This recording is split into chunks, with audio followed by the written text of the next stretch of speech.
Good morning, everyone, and welcome to the third meeting of 2025 of the Economy and Fair Work Committee. Our first item of business is a decision to take item 4 in private. Can I ask if members are content to take this item in private? Yeah, okay, thank you very much.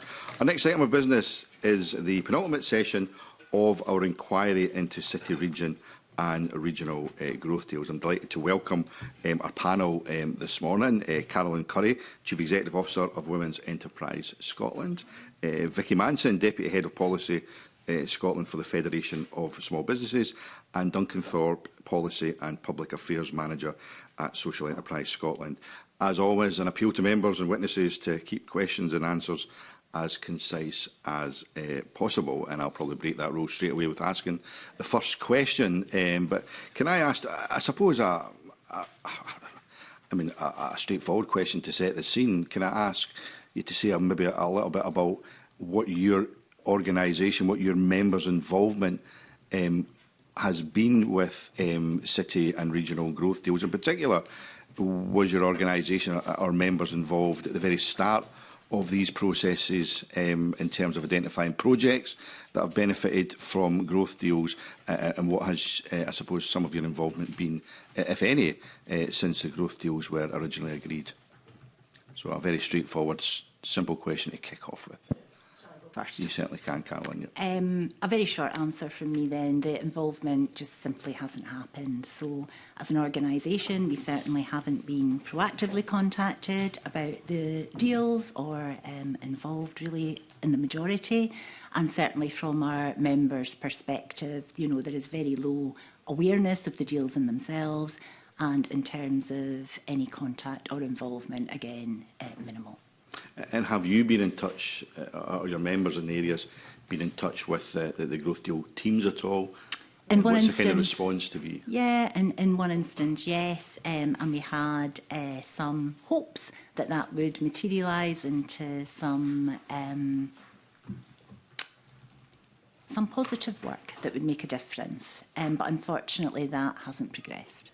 Okay. And that would be fairly characteristic, I think. Across the board. Okay, I don't know, Vicky, Duncan, do you want to? Yeah, thank you. Yeah, so a bit of a mixed bag from us. I'm not sure if you're aware, but we've got 3 development managers in Federation of Small Businesses, and one of our development managers sits on the, now let me get this correct, the REC.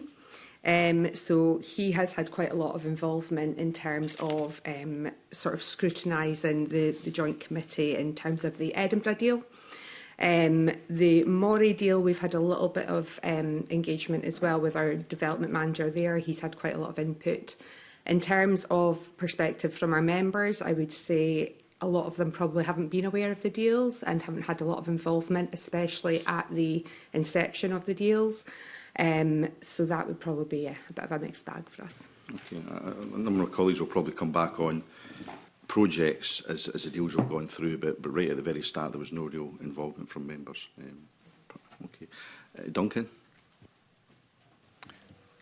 Yeah, I suppose it's kind of similar for us, really. So I would say it's a mixed picture, probably. That's probably the best way to see it. So there are some good case studies of members getting involved on the ground, but a lot of the time it was lack of awareness, I would say. There's a lack of awareness around how to get involved, what opportunities are available, that kind of thing. But there are some good examples as well. So I think, again, it is a very mixed picture. So yeah, that's where I'll start. Do you want to give us any particular examples at all from members that have involved? Yeah, I can give some good examples to start with. So Edinburgh City Region deal was a good example, I think, for Edinburgh Social Enterprise Network. So they were quite closely involved with the various mechanisms, the forums, as part of that deal.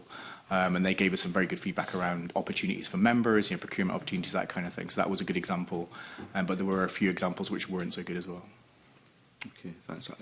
Daniel, I think you've got a supplementary on this? Just a brief one, and it's just to ask almost the flip side of the coin of that question. If you don't feel they were talking to you, who do you feel they were talking to, either based on fact or just sort of feeling and sense of those dialogues?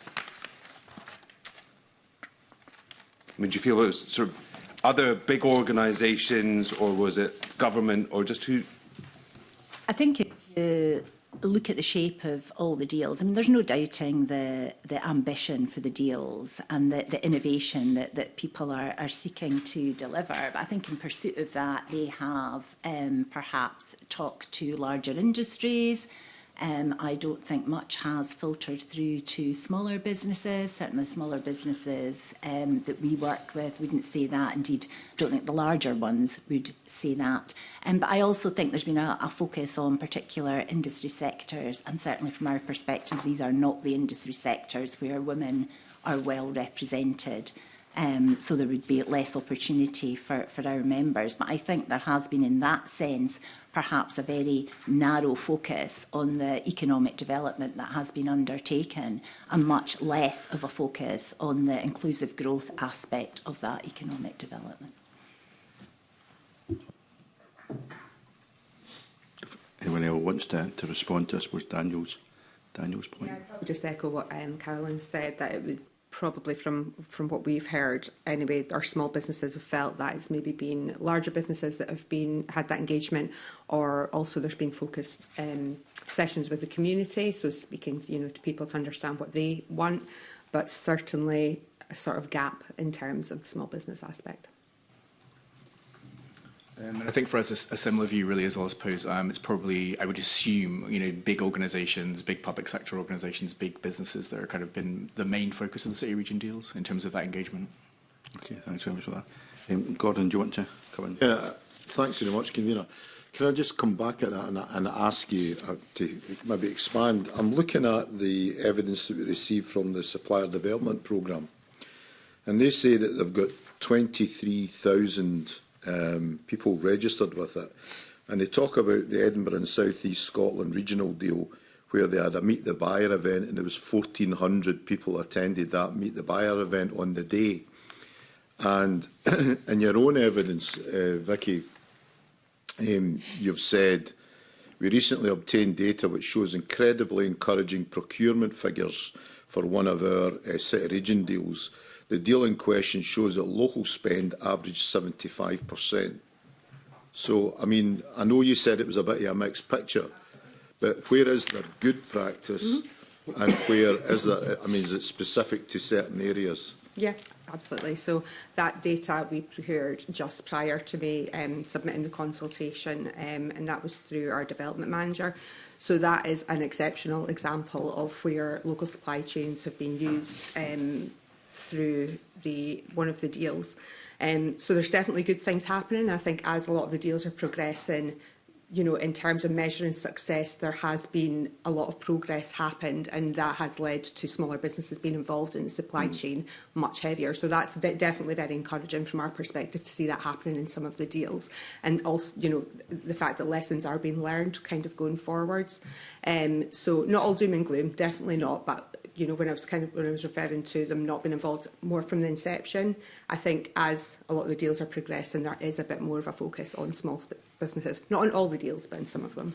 The 75% number you've got, I don't know if you want to mention which deal it is, but do you have numbers for all of the 10 deals that are currently up and running? So that was for the Edinburgh deal, that one that's specific to, and that came through, I think, the Benefits Realisation Programme. I did a bit of research myself, kind of just looked at a selection of different deals ahead of the session today. A lot of the deals don't give figures in terms of procurement, unfortunately. But again, we would hope that that is something. I know that there's been some measures put in through Scottish Government to look at that becoming, going forward to put in for everybody to have that obligation to report on that. And I think that can only be a positive thing, so we can start to really understand how many small businesses are involved in that local supply chain. Okay, thanks very much. Can I bring in Murdo Fraser? Thank you. Good morning to the panel. Just to broaden the discussion out a little bit from what you were saying, the city deals were intended to deliver economic growth, so there's a broader economic issue on economic opportunity, but also there's an issue around to what extent the businesses you represent were able to benefit directly from the work that was ongoing. So I wonder if you could just give me some reflections on that, because you were all you were kind of suggesting that whether it's small business or women, there was no kind of direct opportunities coming through from the city deals. But how do you see the broader advantages of what's being delivered? So, for example, infrastructure projects, which are part of a lot of the city deals, clearly have a broader economic impact that will benefit business.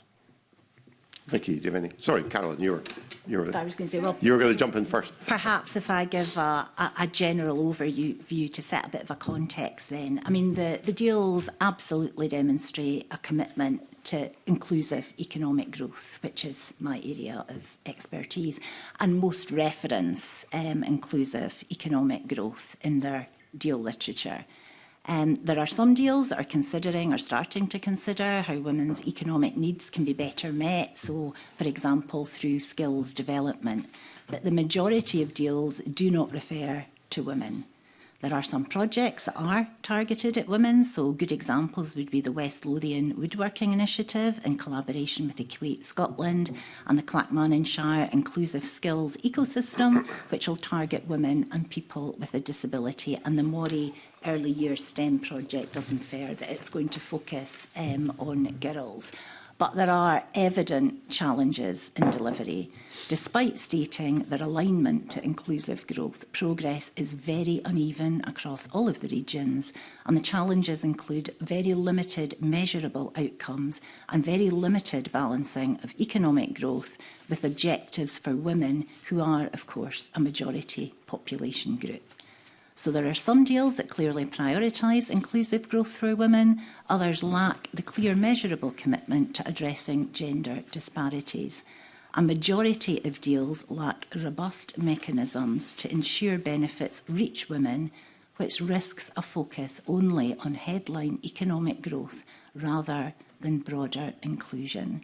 And there is variability in how inclusive growth is monitored. In fact, inclusive growth. Only 17% of the deals actually defined inclusive growth. 0% had an inclusive growth budget, and only 8% set a target in any shape or form for inclusive growth. So there is scope for a lot of improvement.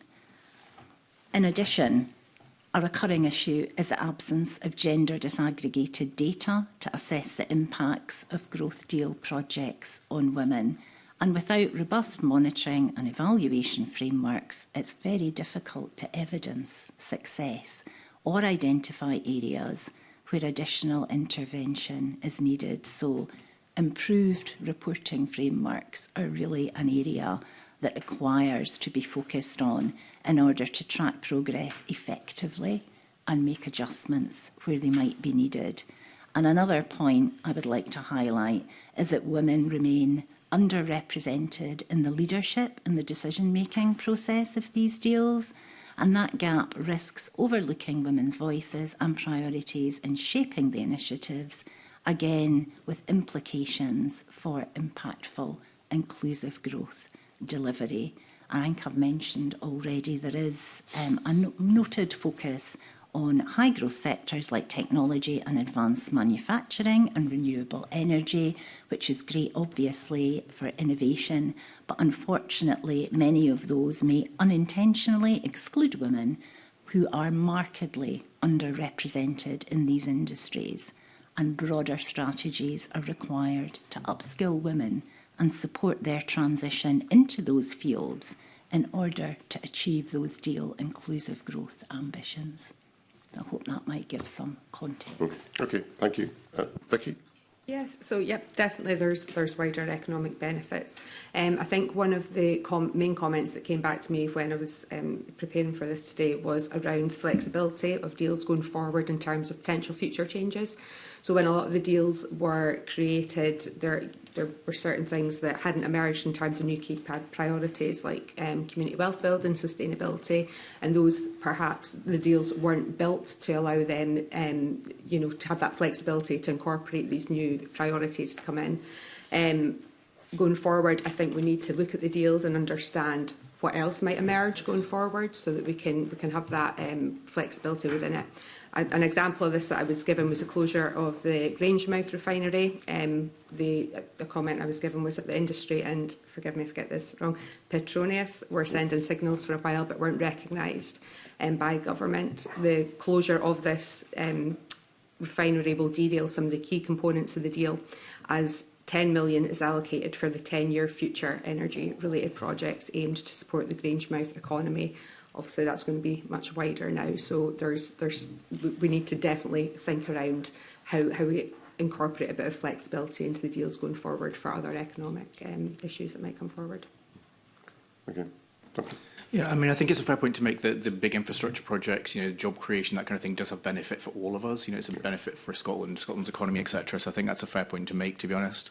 Those impacts are direct and indirect. There were a number of contract opportunities for some of our members in some parts of Scotland. So there were, I'm trying not to be too negative here, but there were some opportunities. But I would say they were quite limited, probably. So those contract opportunities, particularly for small businesses, small organisations, were quite limited. And again, it might just be awareness raising. It might be the mechanisms weren't in place to engage. But I think next time round, and as we continue the current city region deals, there's a lot of opportunity here to really improve things. As has been mentioned already, things have maybe improved as the deals have gone along, and there's been lots of learning points, I think, so far. But yeah, as Vicky said as well, community wealth building is a fairly new thing, in comparison to the city region deals. It gets another economic tool, another economic lever, which has got to be kind of like levered into the current existing city region deals. So that's, again, another challenge as well to add to that. But I'd say certainly just going forward, I think we need to open up those opportunities just wider to more types of business, smaller businesses, smaller organisations, small social enterprises, and just make sure those opportunities are there. So just if I can ask a follow-up and maybe do this in reverse order. So I'll start with you, Duncan. Yeah. If you look at the selection of projects in each city deal, yeah, and how those were chosen, if we were doing this again, how would you set up the deals differently to try and address some of the concerns you've raised? I would say maybe start earlier. So in terms of the process, start earlier in terms of consulting people, asking people before anything is set up. And that's just a general good rule, I think, a good rule of thumb for any project. But do you not think that happened, though? Because I remember lots of conversations taking place around City Deal and people bidding in projects. Yeah, I think that's a fair point, but it depends who you're speaking to. Is it just the big organisations, the big public and private sector organisations? Is it the small organisations? Well, I'm sure that some of that did happen, of course, but I think for a lot of our members, small social enterprises, community-based organisations that don't have the capacity or time to necessarily even engage very well, that they need to be told, quite early on in processes before anything is set up, that these opportunities might be there. Yeah, just probably echo quite a lot of what Duncan's said around, earlier and probably more meaningful engagement with small businesses, because again, we don't really understand, I think, exactly who the engagement was targeted at the beginning or inception of the deals. And I know we bang on about this all the time at FSB, but small businesses, the burden that they have in terms of just the day-to-day running of small businesses overtakes everything else. So there has to be a creative way of engaging with them, because they won't be out there, kind of horizon scanning, looking for different things that are happening. And as I said, a lot of them just didn't have any awareness of the deals. I think still, if you went and spoke to a lot of small business members and asked them the question, do you know what a city deal is? They wouldn't be able to answer that question. So, definitely more targeted engagement with the small business community for us. Okay, Caroline.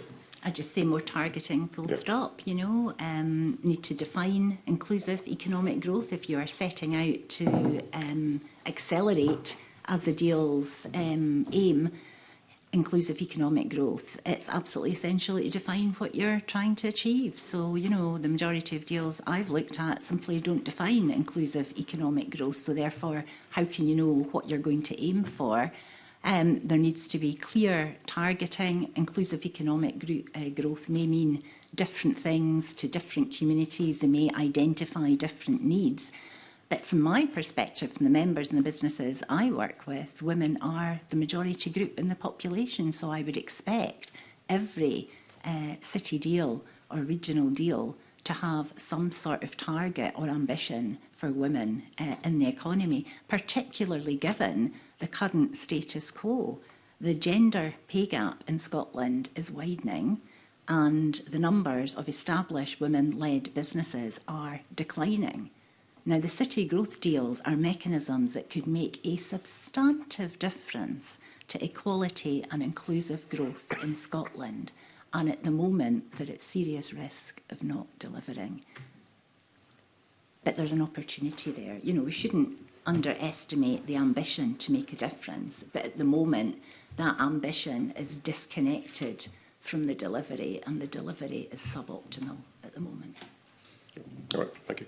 So much more looking at Michelle, and with that supplementary. Yeah, all of you have spoken very compellingly, and yourself particularly so, Carolyn, in terms of setting out the context vis-à-vis women. Could I just lay down a gentle challenge to all three of you, given your understanding of your respective roles and how that would increase the potential for inclusive economic growth, what have you proactively done to draw the attention of particular targeted city and region deals to your existence and to your compelling messages? Caroline, perhaps you could start, since I'm referencing you. So thanks, yeah, that's a really good question. I mean, I think to set the context for our operation, we are a small not-for-profit community interest company, and simply keeping the lights on is a major challenge for us in this economy. In context, while our lights are still on, our colleague organisations in Wales have closed due to funding issues, as have one of our colleague organisations in England who simply operate internationally and no longer in the UK, and that is due to a lack of accessible funding. So our capacity to be involved and to constantly scan the horizon is severely limited. But bearing that in mind, we did proactively engage. We proactively engaged with One Deal. As an organisation, we have a vision for women's business centres. That's a local regional model that would align potentially anyway very well with the city region deals, and it has delivered a lot of growth in the United States and Canada. And so we engaged with one of the deals around our vision to establish a women's business centre. We ran an extensive consultation with scores of women business owners who told us exactly the difference that such an initiative would make to their day-to-day lives and to their economic opportunities. So as a result, we have a blueprint for that model, and we have evidence of the benefits and the growth that that would bring. However, it has not been progressed since that consultation. It's been set to the side through the city region growth deals, and also through other mechanisms such as the UK Shared Prosperity Fund. And that experience is consistent with the experiences of our colleague organisations across the UK. We used to be able to access some of the European funds. The new routes to develop and deliver funding is not reaching organisations like ours. It is a serious failure of the aim to fund through local regions at the moment. So it is not just the initiatives that are not getting through, it is also the routes for organisations like us that are failing. Do you mind if I... I mean, I think you've taken another very effective opportunity to put further commentary very effectively on the record. But staying on the point that I asked, aside from capacity, which of course is linked to funding, is there more that you feel you could have done if all things had been equal? And the reason I ask that is that so many of these sessions are starting to feel like Groundhog Day for me, in that we hear similar messages and there's a commonly held understanding at the front of people's heads, yes, we need to do this, and yet something always seems to happen that means key groupings, and not just women in business, SMEs as well, are not necessarily thought of in the way they should have done. So is it just simply about capacity and funding, or is it more systemic? I think you have to have the capacity in order to deliver. So capacity is definitely a key point. But yes, it is systemic. It is no coincidence that, two of the biggest funding streams that we have available are simply not delivering for women. The UK Shared Prosperity Fund and the City Region Growth Deals. I think I've said in my evidence, we simply do not think about inclusive economic growth as a core objective when we're setting up economic development. And despite the good intentions, which are clear in the narratives, and I'm sure, we all share an ambition for it to happen, that is clear in policy, but that policy is not being enacted. And it is because nobody is placing inclusive economic growth as a target, as a set of measures with a distinct budget. And these are serious structural inequalities in our economic development system today that still have not been overcome. Thank you. And can I bring in Vicky and Duncan on this point, and going back to my first challenge as to what you've proactively done, knowing what you know about the challenges? Absolutely.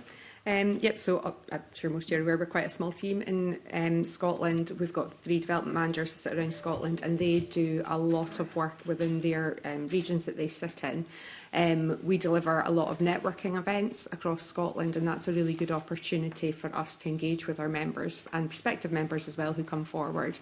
I think we held one yesterday in Edinburgh, had over 90 people in attendance, and again, those are opportunities for us to speak to our members. Our development managers are instrumental in, communicating opportunities for small businesses, and I think they do a fantastic job. We do try and engage with our members across consultation responses, but again, that's difficult, I would say, because, capacity for small businesses to get them on board, understand, what it is that's being asked. If you don't mind, I would make the same point. Again, what you're describing to me when I raise this question is all of the work, the good work that you're doing with your membership organisations in terms of you pushing outwards. My challenge is, to what extent have you, having identified and aware of all various locations, city and region deals that are underway, what you've proactively done on behalf of your members to these city and region deals? That's really my question. Yeah, so our development managers will be part of quite a few different groups. As I spoke about, our development manager for the East of Scotland sits as the chair for the Regional Enterprise Council for the Edinburgh deal.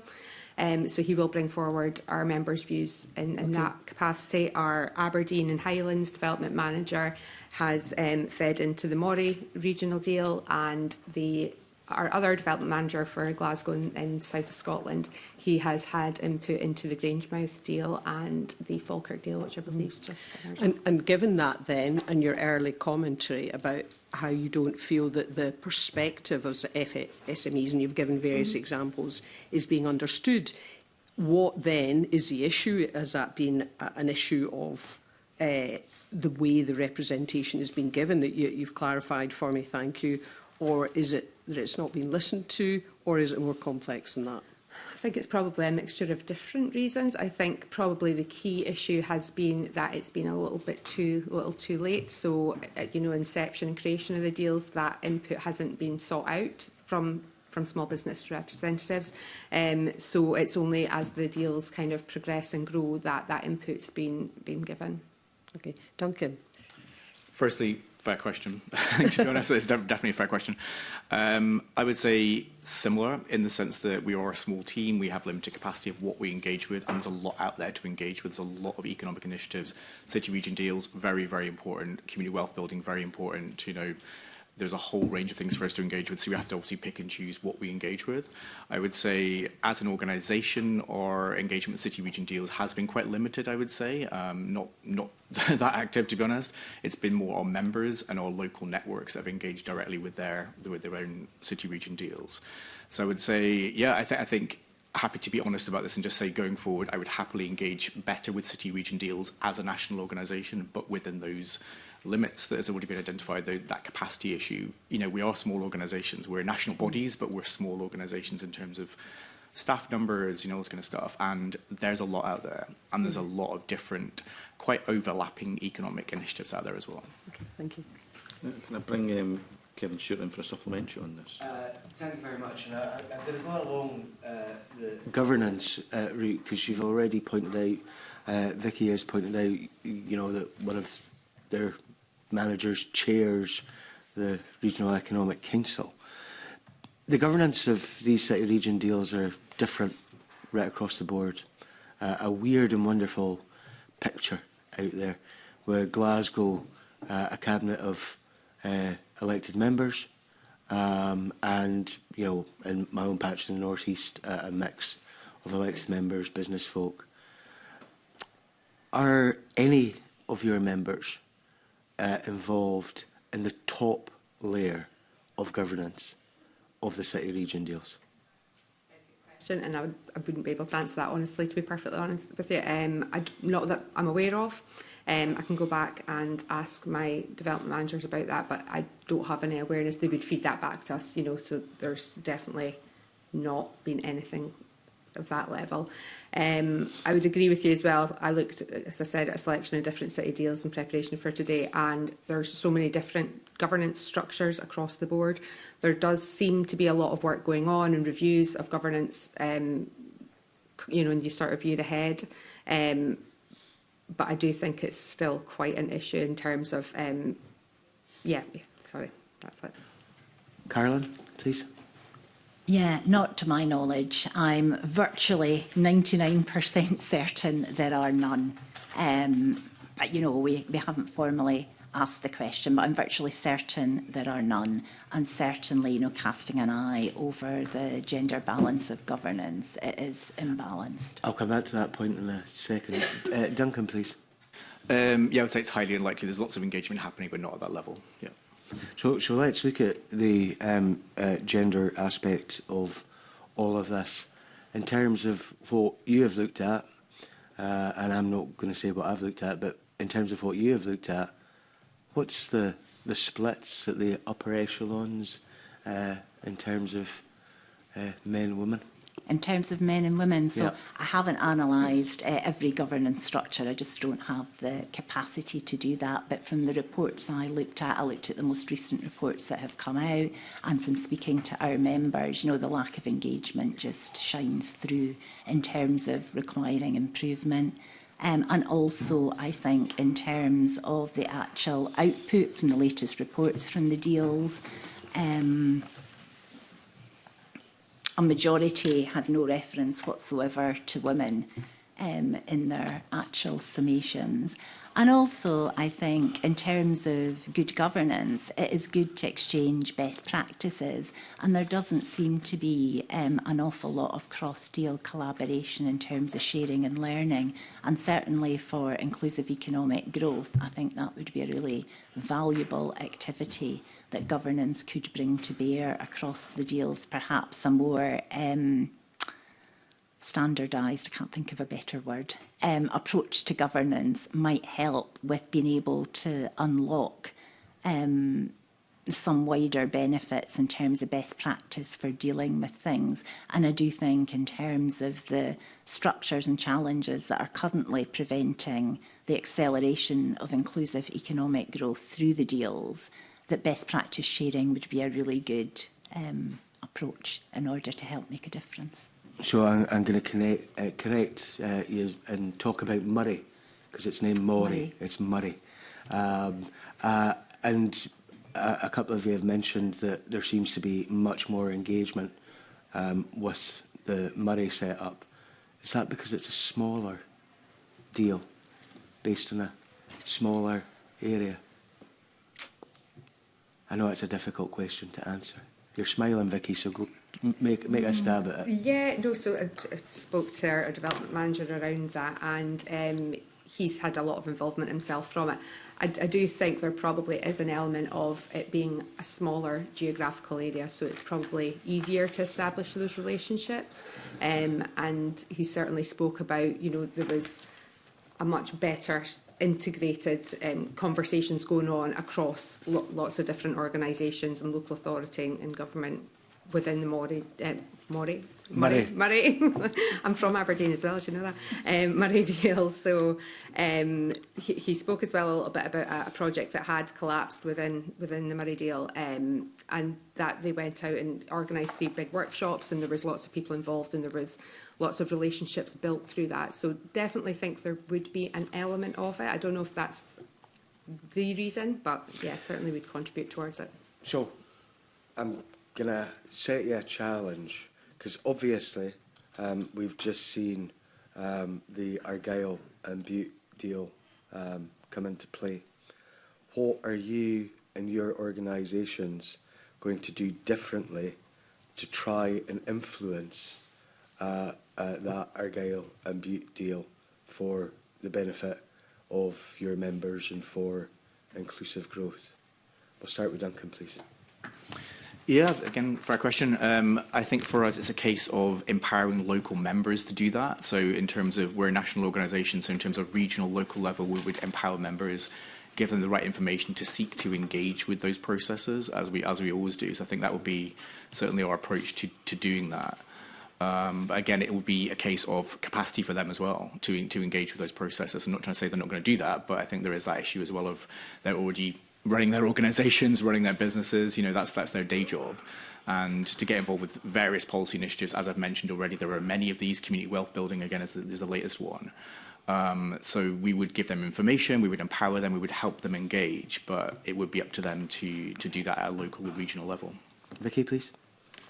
Similar to Duncan, I would say. I think we do have the benefit of hindsight now from other deals to understand where things have gone wrong. So maybe looking at where we can improve our engagement in delivering that messaging and information to our members. And just getting in there a little bit earlier, I think, as well is really important. Again, we've got, you know, the challenge of capacity around. We've got one person that deals with, you know, the whole of south and west of Scotland, and the onus is on the members a little bit as well to engage with that. We can provide them with information. However, do they have the capacity and you know, the drive to follow that? That's surely this is a massive opportunity. Absolutely. And could help shape the future of City Region Deals Mark II. Absolutely, and I think it is a great opportunity to use those lessons from other deals to improve on the engagement process. Carolyn, please. Yeah, so we started an initiative actually in the Isles on Argyll last year. Now, sadly, it hasn't been refunded, but as a result of the work that we did, there is a small informal community of women who have started up a business and are seeking to grow. So our aim would be to work with some of those fledgling businesses, plus some of the other organisations that are based in Argyll. Inspire Alba would be a really good example, and try to build some local relationships where we could highlight our concerns. I mean, Argyll is one of the deals that doesn't mention women at all currently, so we would hope, even just today, that some of that message might get through and open up the opportunity to have dialogue. But also, for context, it is difficult for us, capacity-wise, to do more. There is a massive appetite with the businesses we work with and my own organisation to do more. But, you know, day to day, keeping the lights on is a massive challenge. So trying to be strategic and find the capacity to just get some of these messages out in reality is a day-to-day challenge. So I get your point in making the points that you've made today around about keeping the lights on, etc., and funding. But do you think that maybe mentioning that overly much actually sends out the wrong message to these other organisations, the City Region Deals, around about whether or not you should be involved or not? I'm playing devil's advocate, Carolyn. No, I understand exactly what you're saying, and I think sometimes it is interpreted like that. And in fact, this, I think, is the first time I've come to committee with that particular message, because it is so bad and so brutal out there. I think we're all aware of the economic challenges. We're trying to deliver inclusive economic growth, and we have an ambition for that in this current economy, and it's never been more needed.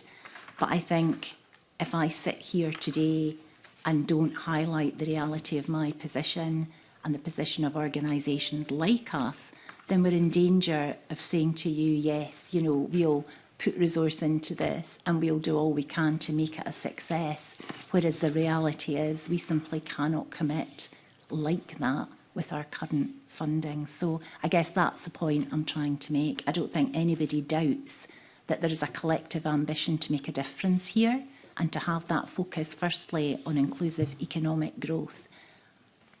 But we're here to talk about the reality, and that is an important part of the day-to-day reality at the moment. Thank you, Convener.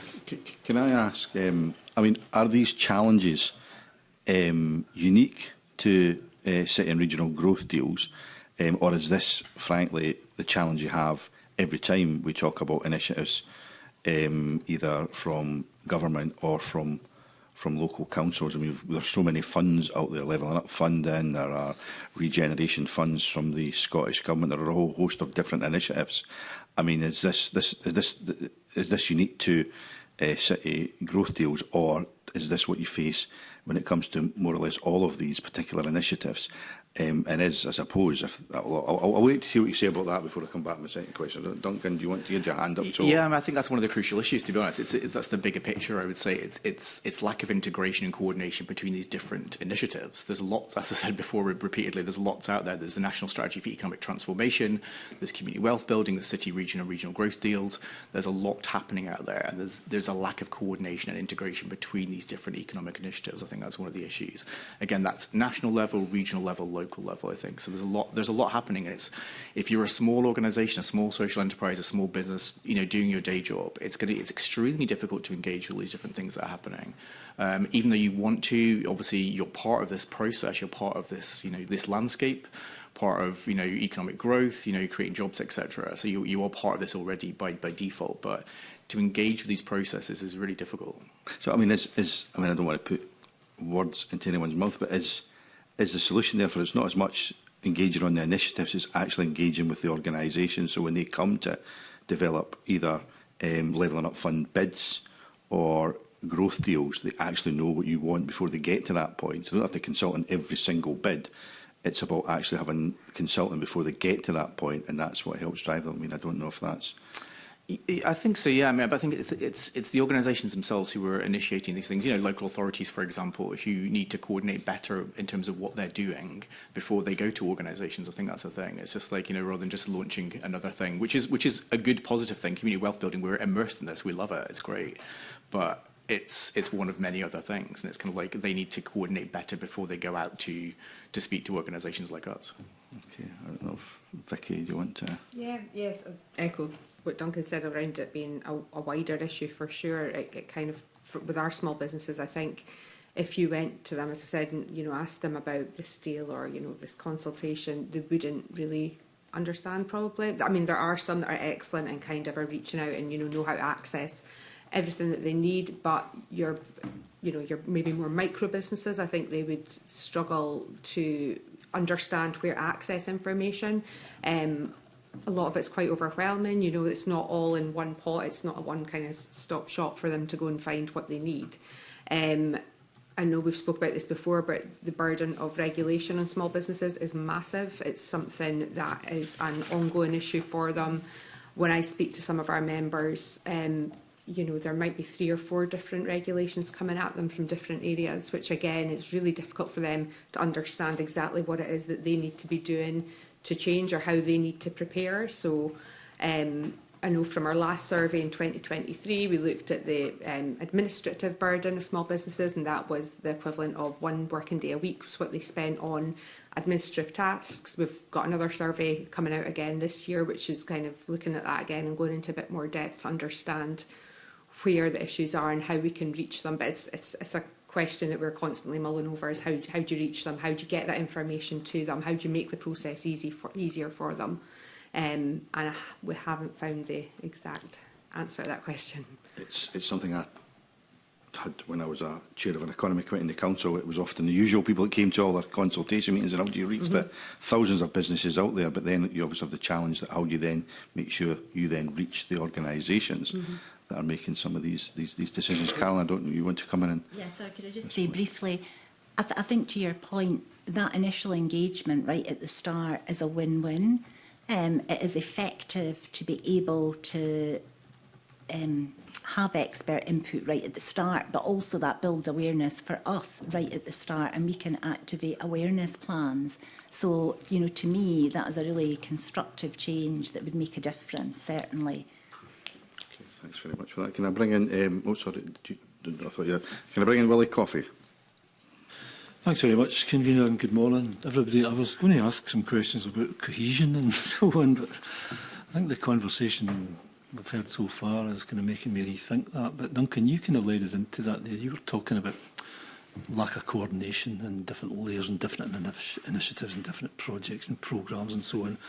Could you just give me a little flavour of whether the three of you feel that you're essentially in the outside looking in at the growth deals? I think you're going to say yes to that, really. And I want to probe why that is and why it's taking so long to get in the inside.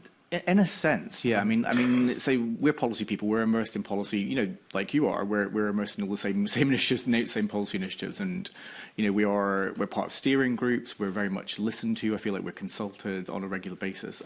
City region deals for us specifically is less so because we're just not immersed in it in the same way we are with community wealth building, for example. Or do you want to be? Were you invited to be? No, absolutely, yeah. No, absolutely, yeah. Of course.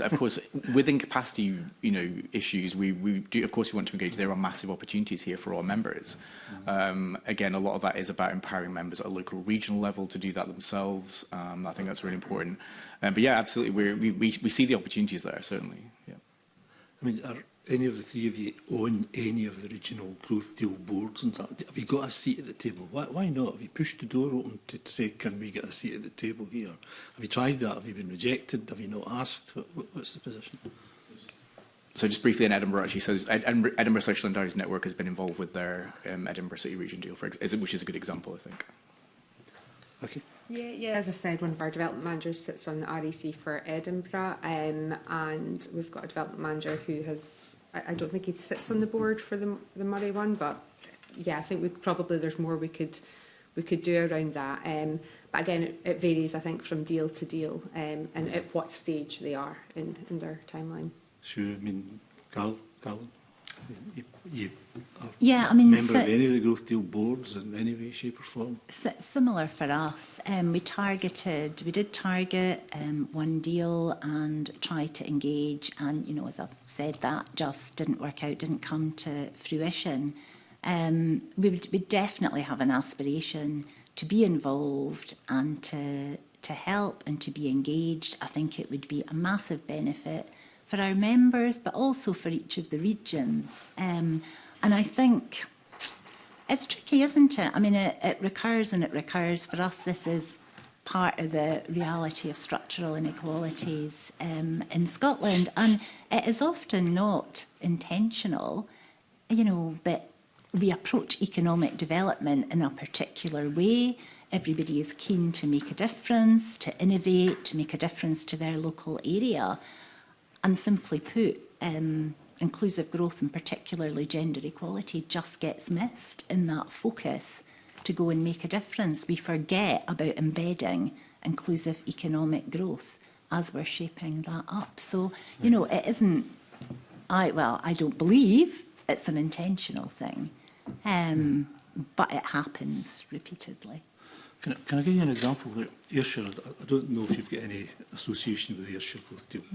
But one of the most successful components of that growth deal has been the HALO project, you know, conceived and delivered by a friend of mine, Marie Macklin, over many years. And I was looking at their webpage there, and it doesn't mention anything about women, Caroline, but it doesn't mention anything about men. It's just an absolutely brilliant, first-class project. So my question to you is, what could that have been, or should that have been, if it thought about the inclusive growth from a woman's perspective? What do you think? It's maybe unfair to ask you that. No. The project, but what should and that could have been differently? The HALO is amazing. The HALO is absolutely amazing as an initiative. It may not mention women, but Marie and I have spoken about the potential for a women's business centre there. I suppose why do I think it's so amazing? It's embodies community wealth building and inclusive economic growth. It set out and it consulted its community and it consulted women in that community. It may not say Women's Business Centre on the door, but it's very open to that dialogue, and we share an ambition to make that happen. It was a seminal moment in my life when I walked over the doors of the Halo when it was first built. And I think that's the great difference that inclusive economic growth can make, and in fact all economic growth can make, because when you walk into these buildings and these new places, they inspire a much wider desire to make a difference. And that is what the Halo did for me. It reminded me that it may have taken 14 years and a lot of work behind the scenes for Marie to deliver that amazing initiative that is changing and transforming lives. But it's possible to do it. And I think for what I hope to do, which is similar in many ways, for a targeted part of the population for women, it gives me hope that perhaps that can happen. So that's a really positive message. And it's sustainable. I think it's important to say that I think sometimes when we look at these initiatives, we question their sustainability because the business plan is slightly different to what we might be used to. But that's a building that had a big dream, and it is already sustainable because businesses and others in the community bought in and supported it.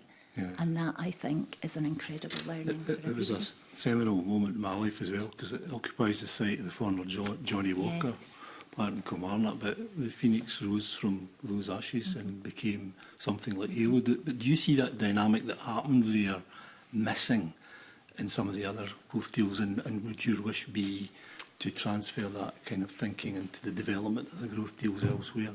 I think it's fallen off the table for some. I don't actually think that aspiration is missing. I just think it's fallen off the table for some. I think in others it's absolutely evident.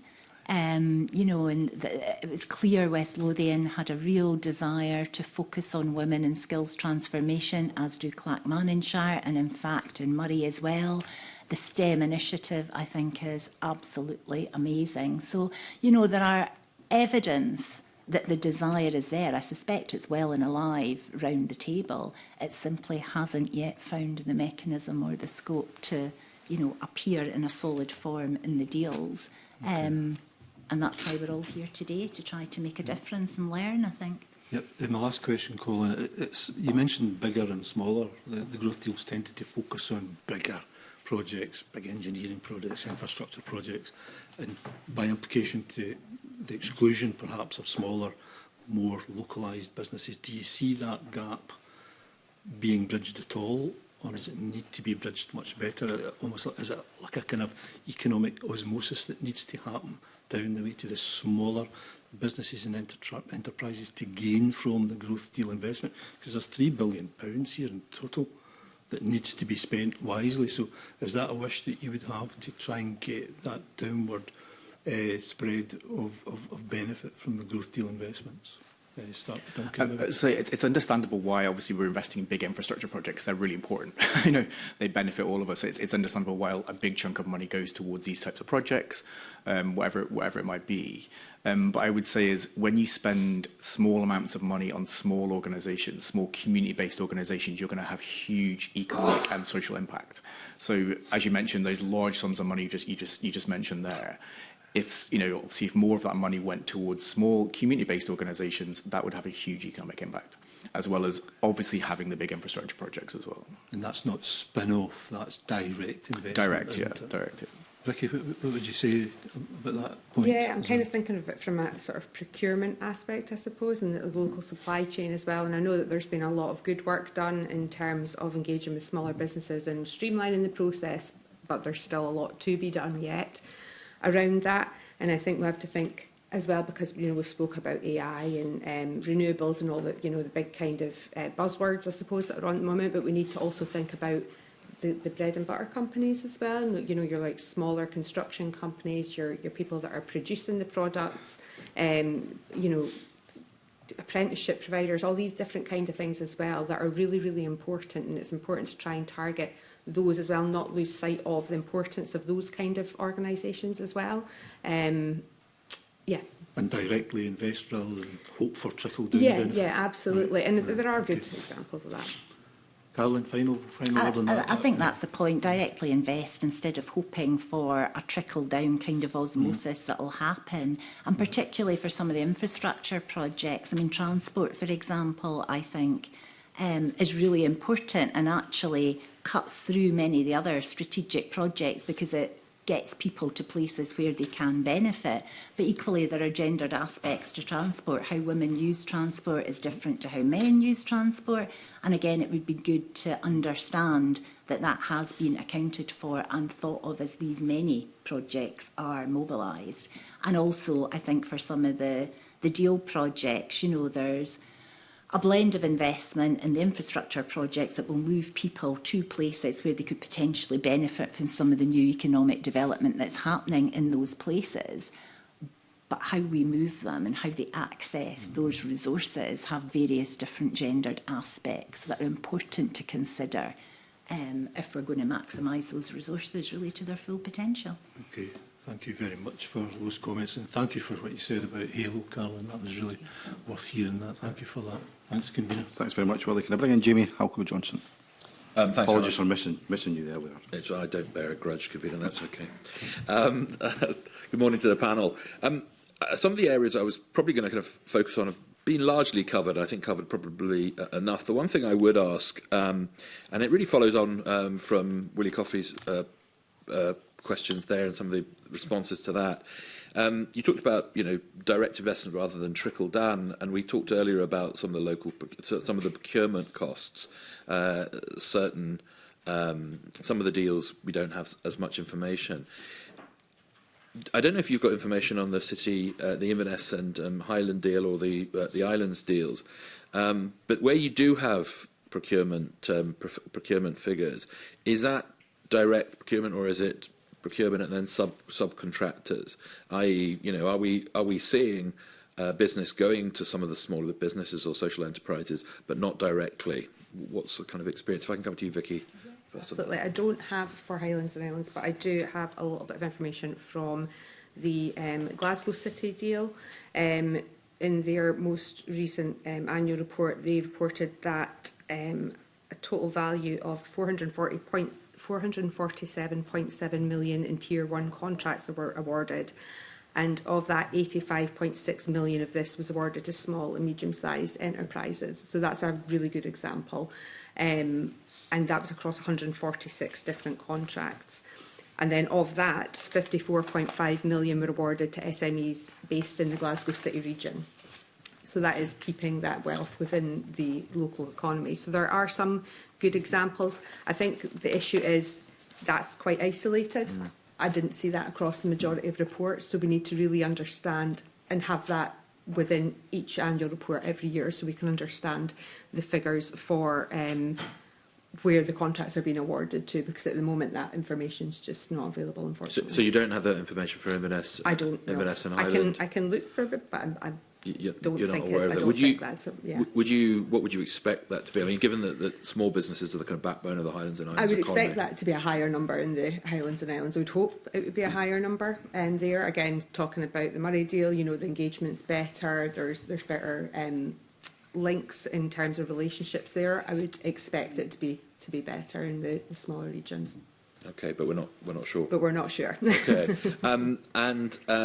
if I can ask you the same, Duncan, in terms of the social enterprises, because again, you know, a lot of island communities or rural, remote communities, they're used to having to, you know, look after themselves to some extent. So would you expect to see that? Or do you have any anecdotal evidence that that's the case, that they're higher in those areas? Yeah, I don't have specific statistics on that. We don't gather those stats that specifically, but I would say in terms of city region deals, some of these things are happening, but they're quite limited. I would say, depending, you know, the Highlands and Islands is the same as everywhere else in that sense of, you know, limited contract opportunities as part of this process. But I would say, yeah, absolutely, Highlands and Islands is a perfect example of where social enterprise is thriving and doing really well in terms of, you know, doing what needs to be done effectively, because rural and remote communities have to do it, basically, compared to urban communities. I would say in terms of procurement, again, mixed picture. I don't want to keep coming back to that phrase, but it's a mixed picture. So progress has been made the past few years in terms of opening up procurement to small organisations, small social enterprises, small businesses, but far more needs to be done. We need to get to a situation where big organisations default to small and local. That's kind of where we need to get to be honest, in terms of procurement.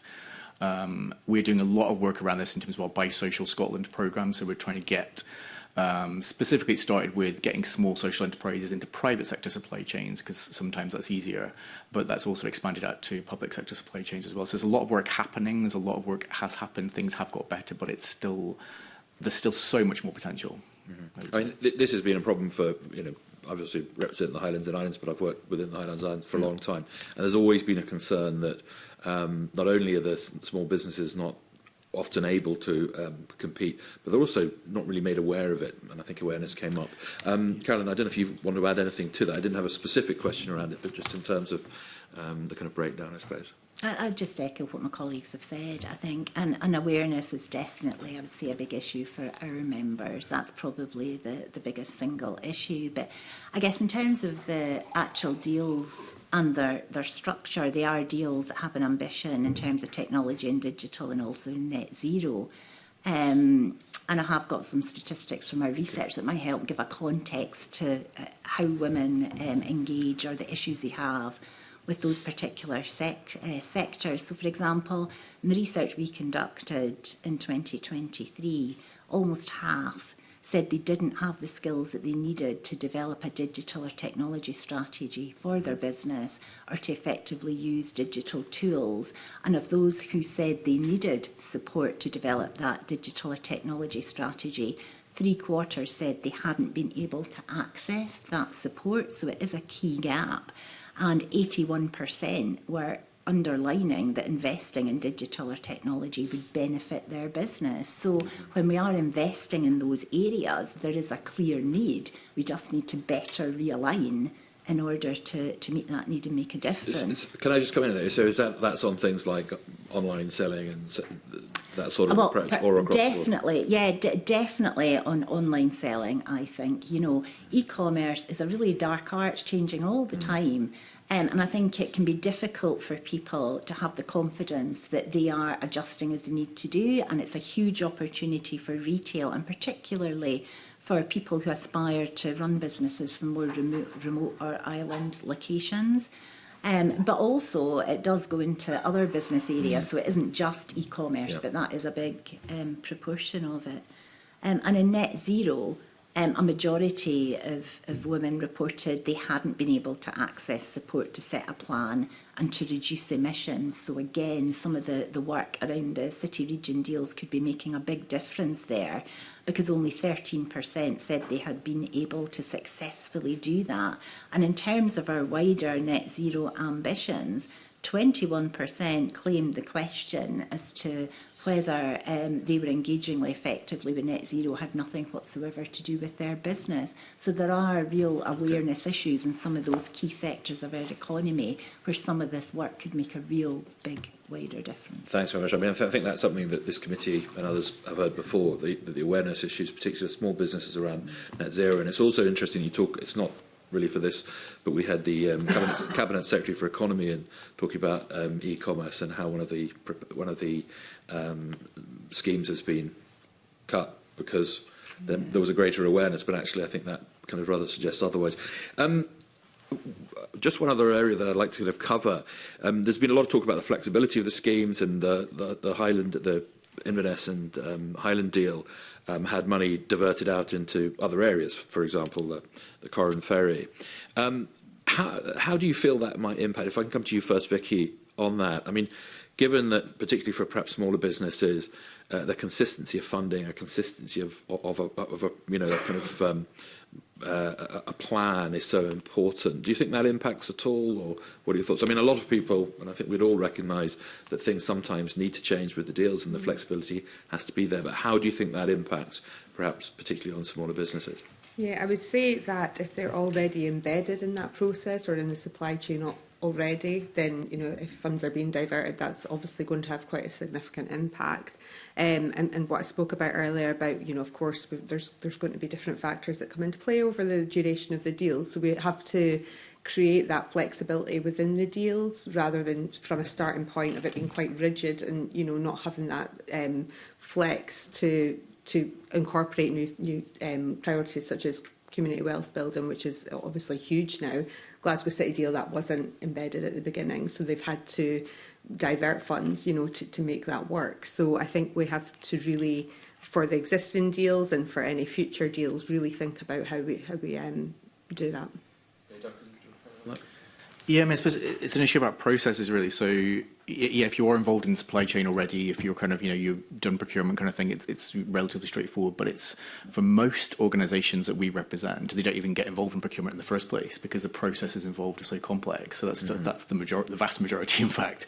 But yeah, the ones who are involved, it's like, yeah, they do want that, they need that consistency, I would say. But once they're in that supply chain, they've gone through those processes, it's relatively, well, it's easier, I would say. Caroline, do you want to add anything to that? Or? No, I just echo those okay. points. I'll pass that. Thanks very much, Jamie. Can I bring in Gordon MacDonald? Convener, you've talked about the massive opportunities that's available for your members with the 10 existing city deals and the 2 new ones that are on the table. But I'm keen to understand, once your members win a contract, how do they go about fulfilling it, given that there is an awful lot of discussion these days about value engineering, which is about trying to produce the same project as was envisaged 10 years ago at today's cost pressures. So you've got the pressure on your tender price at the same time as general inflation is pushing up labour and material costs. And if you look at the Glasgow deal in 2014, £100 worth of purchasing power needs to be £135 today.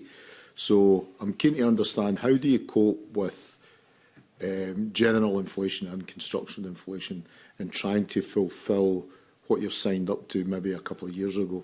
So, Duncan, you mentioned massive opportunities, so I'll come to you first. I mean, yeah, it's become extremely difficult. Inflation has created massive problems for small organisations. I mean, I'm sure you hear this all the time from all small businesses, all small charities, etc.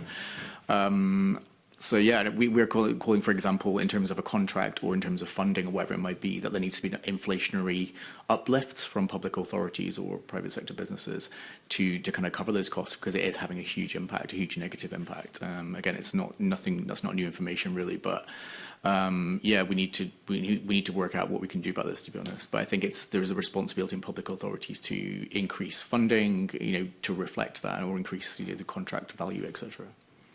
Vicky? Yeah, similar to Duncan. I mean, costs and pressures are something we talk about a lot of the time, and that there is a ceiling with what small business can absorb with that, after which time it won't become sustainable for them. So there has to be a mechanism incorporated where, you know, the tender price rises with inflation.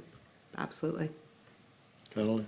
Yeah, I mean, it's just brutal out there. The cost pressures for businesses are really coming home to bear, and there simply is no margin, really, in some tenders and some contracts, realistically, for those businesses.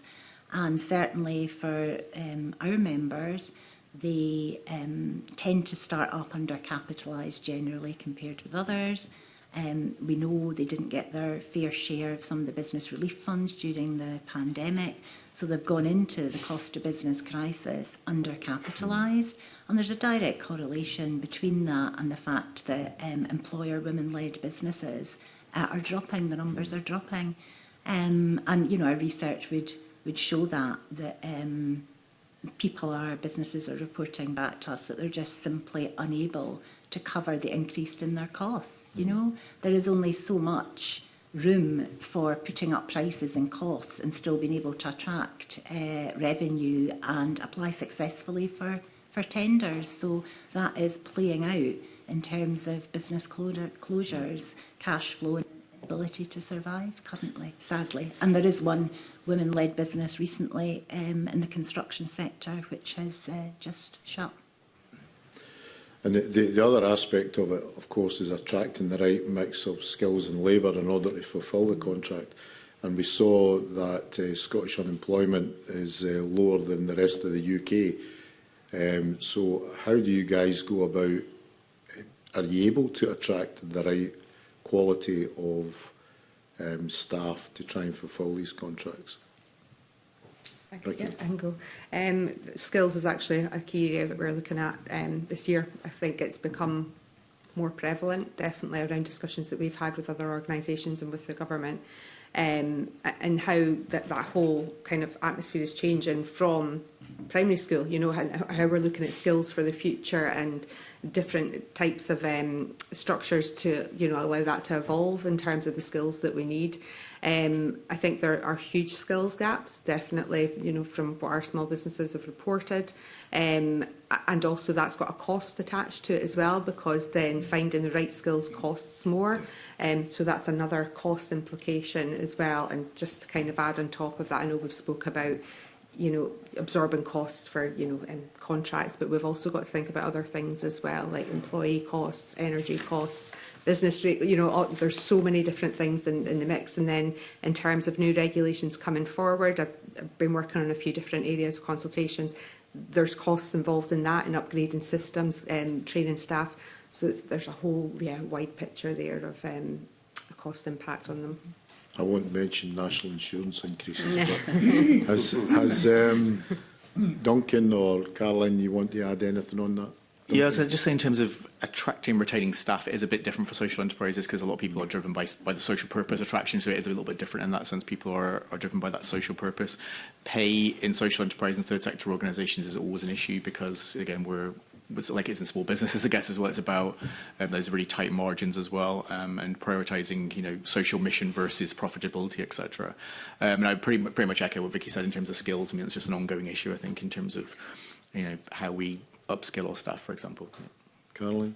Yeah, I'd echo that. You know, skills are absolutely crucial, and, you know, I do think that's why also we're seeing skills at the heart of many of the city deals. It's recognised, it needs to change, and I think that working in close collaboration with the colleges and the universities to get those finely honed skills with the ability to go in immediately and apply it to business, you know, that's really the sweet spot, that we need to be slicker and quicker at doing that. That relationship with business, I think, has never been more important in terms of our skills agenda, to get people much more quickly capable, because the cost matters. So it's that balance. Okay, thanks very much. Thanks very much, Gordon. Can I bring in Lorna Slater, who's joining us online?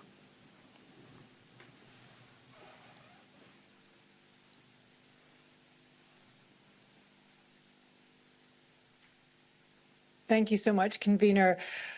I was really interested to hear specifically what we were talking about today in terms of noting what was said earlier about sharing best practice, about some of the, I guess, what effectively are lessons learned from the existing deals. One of the things that this committee has been talking about is what another tranche of deals look like, because many of these deals are now quite mature. Overall, it seems like there's quite a lot of positive that's come from these deals. But if we were going to do this again, if we decide that multiple levels of government and industry working together to create such deals is a worthwhile thing to do, what would you both do differently, and what would be the same? Is it worth doing this again? And what kind of lessons learned, both in what we would keep and what we would change, do you think we should do next time?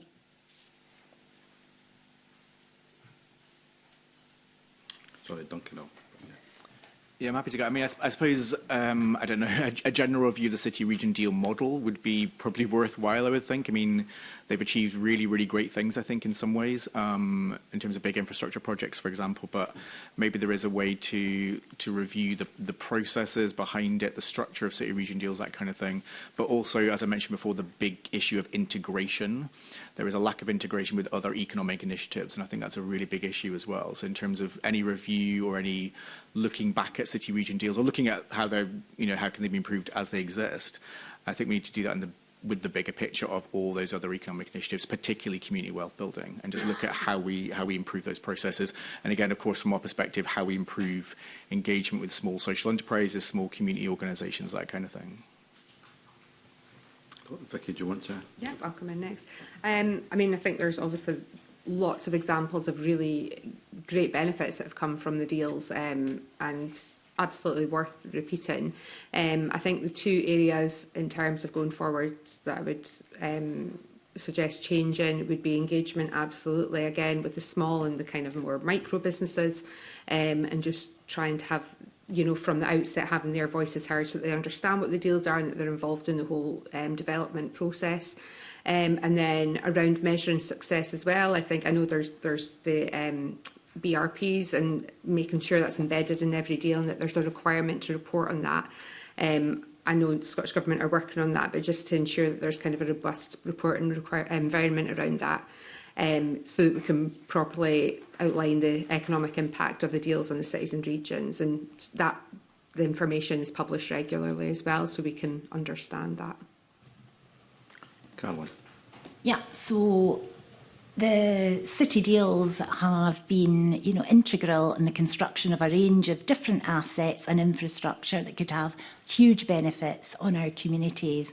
I think from the perspective of inclusive economic growth, the progress from the city regional deals really has been suboptimal, and there's a lot of scope for improvement in terms of specifics, excuse me, that could be improved, really to cast a gender lens across all of the investment, to define what we mean by inclusive economic growth right at the start and have a clear strategy, to set a clear budget for that inclusive economic growth, and to have gender disaggregated data available as part of the measurement, but to have a suite of measures that looks and reflects whether we're achieving those specific inclusive economic growth targets would make a huge difference to the deals and also to the potential economic return and impact that we could realise from the investments that are currently being made. Thank you very much. Thank you, Convener.